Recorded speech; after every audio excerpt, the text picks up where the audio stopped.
दोस्तों, मनुष्य में आस्था और विश्वास होना बहुत जरूरी है। जब तक जीवन में आस्था और विश्वास नहीं रखेंगे, तब तक आपको पूर्ण फलित नहीं होगा। उस पर एक छोटी सी प्रस्तुति। एक धनवान व्यक्ति शिवालय जाता था रोज। पैरों में महंगे और नए जूते होने पर सोचता था कि क्या करूं। यदि बाहर उतार कर जाता हूं तो चिंता रहेगी, कोई उठा ले जाएगा। अंदर पूजा में मन भी नहीं लगेगा, सारा ध्यान जूतों पर लगा रहेगा मेरा। वहां उसे एक भिखारी बैठा दिखाई दिया। वो धनवान आदमी उस भिखारी से कहता है, भाई मेरे जूतों के ध्यान रखोगे? मैं पूजा करके वापस आता हूं। भिखारी ने हाँ बोल दिया।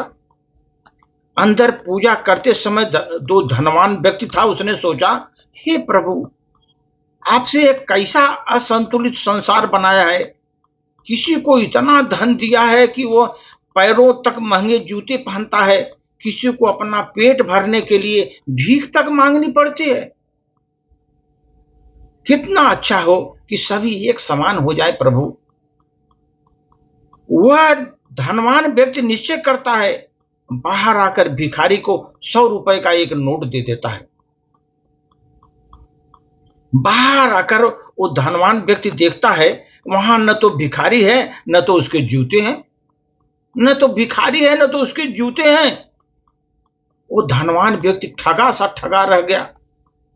कुछ देर भिखारी का इंतजार करता रहा कि शायद भिखारी किसी काम से कहीं गया होगा, लेकिन भिखारी नहीं आया। वो धनवान व्यक्ति बहुत दुखी मन से नंगे पैर ही घर के लिए चल दिया।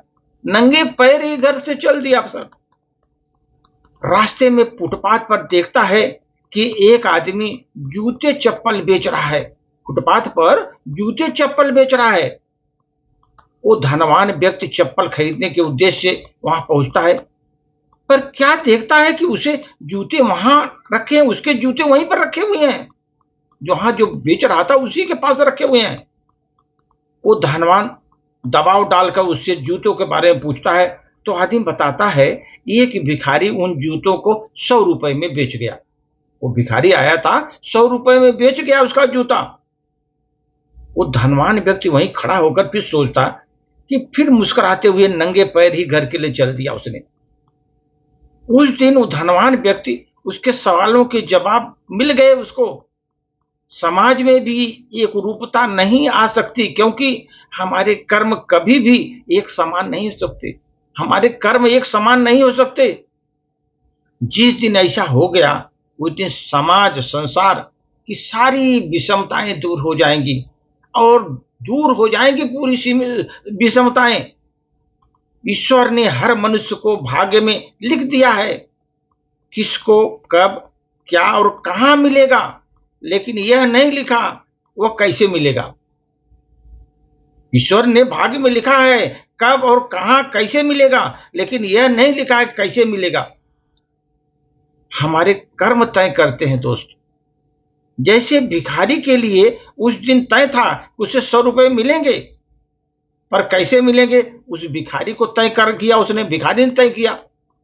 हमारा कर्म ही हमारा भाग्य, यश अपयश, लाभ हानि, जय पराजय, दुख सुख, लोक परलोक, सब हमारा कर्म ही तय करते हैं।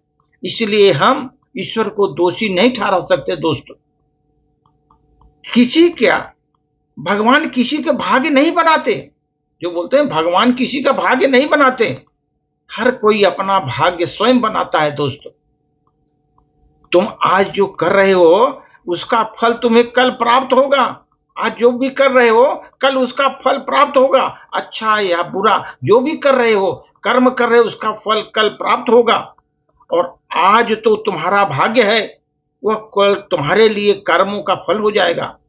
आज तो तुम्हारा जो भाग्य है कल कर्मों का फल हो जाएगा तुम्हारा। इसलिए दोस्त, भगवान किसी का भाग्य नहीं बनाते, वो अपना कर्म अपना भाग, हर आदमी अपना भाग्य स्वयं बनाता है जीवन में। इसलिए ईश्वर को दोषी नहीं ठहरा सकते आप। इसलिए भगवान जो है जो करते हैं, आपको कर्म करने के उपदेश देते हैं। कर्म करिए, अपना भाग्य आप स्वयं बनाइए।